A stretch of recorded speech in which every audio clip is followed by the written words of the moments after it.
first story is titled, Am I the a-hole for being mad at my husband who is going to give away $10,000 to his sister without even asking me about it? On Saturday morning, I noticed my husband was sending a lot of text messages back and forth. He is usually not much of a texter.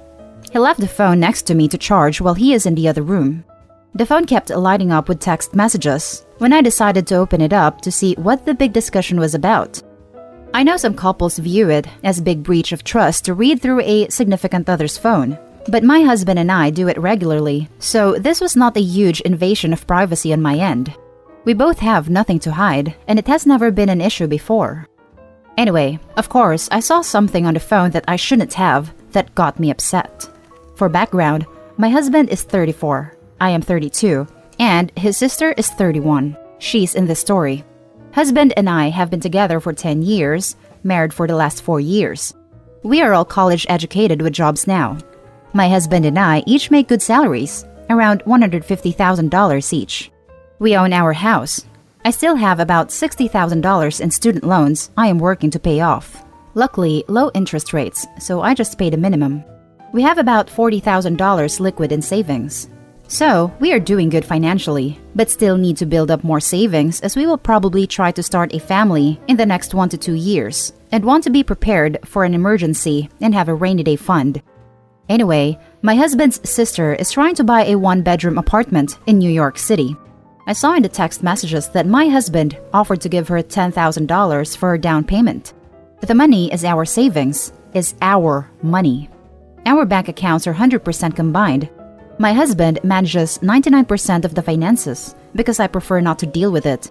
However, it is understood we consult each other regularly on major purchases. He did not ask me if I was okay with him giving this money to his sister. She didn't ask, he offered. I immediately confronted him, calmly, and was like, Hey, did you tell your sister you would give her $10,000? He said yes. I asked him when he was going to tell me. He said he probably wasn't. He figured I wouldn't notice and said he didn't think I would care about the details. I said, do you think $10,000 is a detail? He said, No, that is a lot of money. I should have told you about it. Are you okay with it? I said, No, I don't think I am. Anyway, we decided in that moment not to give the money. He said he would tell his sister and she would understand. He wanted the issue to go away after that. But I am still mad. I said this was a big breach of trust. I let him control all finances because I trust him to never, ever take advantage of my ignorance. Shouldn't you be able to trust your husband? So now, I don't have that full amount of trust I had before, and I want to open my own bank account, which frankly, I should have anyway. But, am I the a-hole for being totally upset and feeling betrayed about this? I grew up poor, and $10,000 is a ton of money to me. I mean, to most people, right? I am horrified he would consider gifting it away and not even telling me. Now for the top comments. Not the a-hole. When you have joint savings, it's not a single person to do what they want with it. My wife and I have our individual savings and a joint, which is accumulating for our future home. He's the a-hole for making a decision about the money without you. It's a good thing he relented and decided not to go through with it. After reading the horror stories on here though, you might want to keep an eye on your bank accounts. That is my fear that 10 years from now, there will be another incident, but it will be $50,000. You know the saying, fool me once, shame on you. Fool me twice, shame on me. I don't want to be the fool in 10 years. In my opinion, it's time to start managing the finances. Yeah, it's no fun, but you should at least be checking bank/credit card statements every month. Trust in your husband aside, I found plenty of mistakes on mine, like double billing and charges that weren't mine that you two might think are each other's if you aren't both looking them over. And always check the cable bill. There is always effery in there. Example, I got billed for 3 months for a Hindi language package. No one in my house ordered it or speaks Hindi. I agree 100%. Honestly, money, more the lack of money, just really stresses me out and gives me anxiety. I used to live month to month after college in my early 20s because I had very expensive student loans and an entry-level job with pricey New York City rent. That is why I have, in the past, avoided finances. I think it is time to change that, especially as I begin making more serious money. I asked him when he was going to tell me. He said he probably wasn't. He figured I wouldn't notice and said he didn't think I would care about the details. The hell? You're not the a-hole, and this is really, really weird. I think you are very right to want to protect your money right now and get into counseling with your husband ASAP. He's trying to play this off as a minor thing when it very much is not. It was so weird and out of character for him. I really believe his heart was in the right place. He wanted to help his sister, but at the expense of his wife, me. And agree, he is now trying to play it off as minor, and I'm like, I don't think I can just let this one go. Now for the next story. Am I the a-hole for telling my fiancé his sister cannot come over anymore? My fiancé, Jake, and I have been together for 4 years now. We had a little relationship in high school, but broke up, and met again a few years later. I have a child, 6 male, from a previous relationship, and a toddler, 2 male, with Jake. Jake has a big, embracing family to say the least. His grandparents bought us the house that we're living in, and since my oldest son's dad isn't in his life, Jake has completely stepped up. To get to the main point, Jake's mom stays with us a few nights out of the week, since she works right down the road and loves to spend time with the grandkids. I love her dearly and have no issue with her, and have even offered for her to move in. She watches the kids when she's here and picks up too. Jake's little sister, female 18, Sarah, comes over maybe once every other week. A few days ago, her boyfriend broke up with her and she spent the night at our house. I don't have anything against his sister, and she's great with the kids. But she always asks her mom if she can come over, not me. I talked to Jake's mom about this, and Jake's mom said that Sarah just assumes she asks me and Jake for her. I don't like that. Today, Sarah messaged me and apologized and asked if she could come get her shoes she left from the other night. I said yeah, I guess. My oldest son missed her, and I guess she told her mom she was coming by to see him. But he was doing homework, and I wasn't going to stop him. Sarah told Jake before leaving she was disappointed to not see my son, but that she'd try to swing by again next week. I said, absolutely not, to Jake. She looked hurt and left and was crying. Jake went off on me and asked me why I did that, and I told him. She has no respect for my authority in the house and continues to go around me to ask permission. She asked today, last minute. It's just really disrespectful. Jake is sleeping on the couch, and now I'm really wondering if I am in the wrong and if I should consider letting her come back over. So, am I the a-hole? Now for the top comments. You're the a-hole. It's yours and your fiancé's house. She can ask him and not you. You don't have sole authority. Do you really make every single one of your guests ask both of you? Because that's the only way this would make sense. Although, who does that? And she forgot her shoes. Asked to come get them, and to you, that's too last minute? Seriously, if someone forgets something in your house, you expect days' notice to come pick it up? You're being ridiculous. Honestly, I'd be careful if I were you. You don't want to start a fight with his sister, where his whole family would probably back her up. Also, the kid might be shy. Hell, married adults will ask their spouse instead of the family for fear of not being a burden. Look at the way you reacted. Of course, she doesn't feel comfortable. She might be 18, but she is just kid, and she apologized. You allowed your insecurities to cloud your ability to see beyond yourself. You're the a-hole.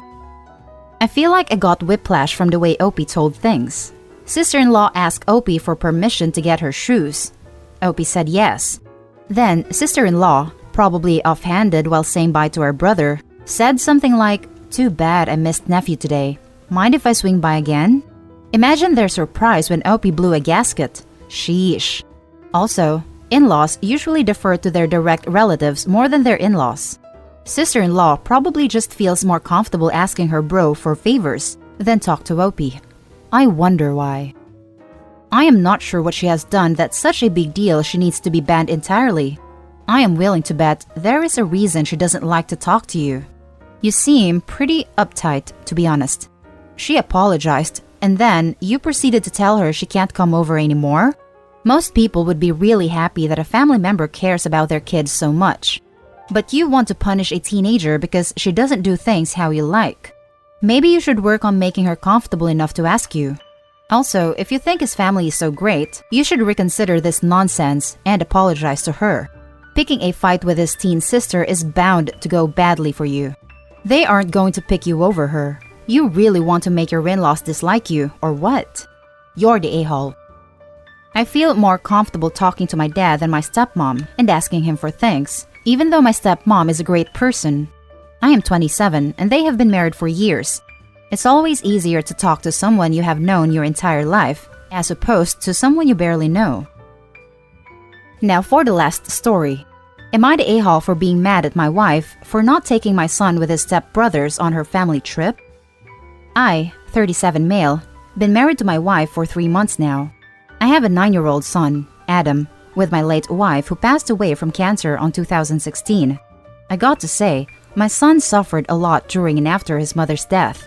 It was an incredibly difficult phase, and he hasn't been able to go to school and talk to other kids. With therapy and time, he was able to get better, but he's still receiving education at home. Therefore, he doesn't have a lot of friends. But he formed a strong relationship with his stepbrothers, 11 Jake and 6 Aaron. My wife divorced her ex and took full custody years ago. Adam is especially very attached to his big brother Jake. They do everything together. Literally, there's no way they wouldn't see each other for a day. They tell each other everything. This bond they have makes me feel so grateful that my son is finally starting to be happy and have fun with other kids. I don't even believe how Adam used to be before meeting his stepbrothers. However, there's been an issue with my wife's family. They don't like having me and my son visit, and they'd either tell my wife to take Jake and Aaron over to their house, or ask to meet somewhere where neither me nor my son are around. I tried mending the relationship with them, but they never accepted me as family. They'd even teach Jake and Aaron to call me with my first name, even though I have no problem with being called Dad. A few days ago, my wife told me her family wanted to take her and the kids to their cottage house for a few days as they gather and do this every year. I asked her if Adam was going too, and she told me that her family only wants her kids, saying just family can come. My wife said it was just a few days and the kids will come back.